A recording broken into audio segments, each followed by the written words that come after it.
अब हम next practical question solve कर लेते हैं।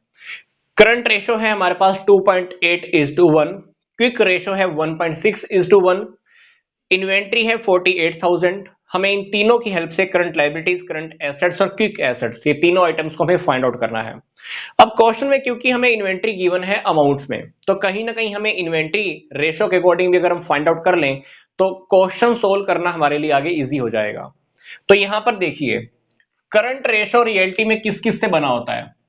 करंट एसेट्स और करंट लायबिलिटीज। तो इस रेशो में हम क्या कह सकते हैं, ये 2.8 क्या है? Current assets. ये 1 क्या है? Current liabilities. क्विक रेशो में ये 1.6 क्या है? Liquid assets. और ये क्या है? Current liabilities. तो अब मैं क्या करूंगा, ध्यान से देखिए। 2.8 को मैंने क्या मान लिया? Current assets. और 1.6 को मैंने क्या मान लिया? Liquid assets.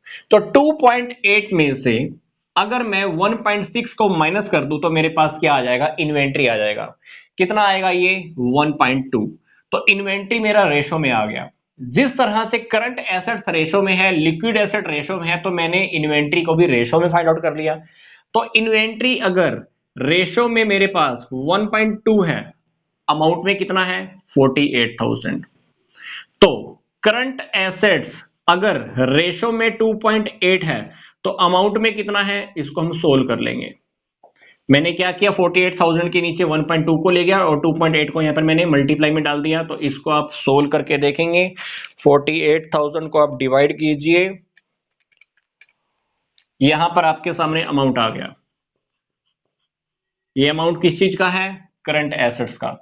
तो करंट एसेट्स का अमाउंट हमारे पास आ चुका है। कितना? 1,12,000। यहां पर ध्यान से देखिए, करंट एसेट्स रेशो में 2.8 थी, तो अमाउंट में मैंने फाइंड आउट कर लिया 1,12,000। अब हमारे पास करंट लायबिलिटीज गिवन नहीं है, बट हमारे पास करंट रेशो का रेशो तो गिवन है। कितना है ये? 2.8:1। तो अब हम क्या करेंगे, इस फिगर की हेल्प से हमारी करंट लायबिलिटीज हम फाइंड आउट कर लेंगे। तो करंट लायबिलिटीज को जब आप फाइंड आउट करेंगे तो हमारे सामने आ जाएगा 40,000 की करंट लायबिलिटीज। आप इस इक्वेशन को सोल्व कर लेना, हमारे पास करंट लायबिलिटीज का अमाउंट आ जाएगा। तो क्वेश्चन में हमारे पास करंट एसेट्स आ चुकी हैं, करंट लायबिलिटीज आ चुकी हैं। अब मुझे क्या फाइंड आउट करना है? क्विक एसेट्स फाइंड आउट करनी है। तो क्विक एसेट फाइंड आउट करने के लिए मैं क्या कर सकता हूं, करंट एसेट्स में से आप इन्वेंट्री को माइनस कर दीजिए। करंट एसेट्स का अमाउंट आपने अभी फाइंड आउट किया था 1,12,000 माइनस इन्वेंट्री, क्वेश्चन में आपके सामने गिवन है 48,000। तो इन दोनों का डिफरेंस क्या होता है? डेफिनेटली हमारे पास लिक्विड एसेट्स, या जिसको हम क्विक एसेट्स भी कह सकते हैं, 64,000। क्वेश्चन के अंदर हमने तीन इक्वेशंस, तीन बातें फाइंड आउट करनी थी। इन तीनों को फाइंड आउट करने के लिए सबसे पहले मैंने क्या किया, इन्वेंट्री को रेशो में फाइंड आउट कर लिया।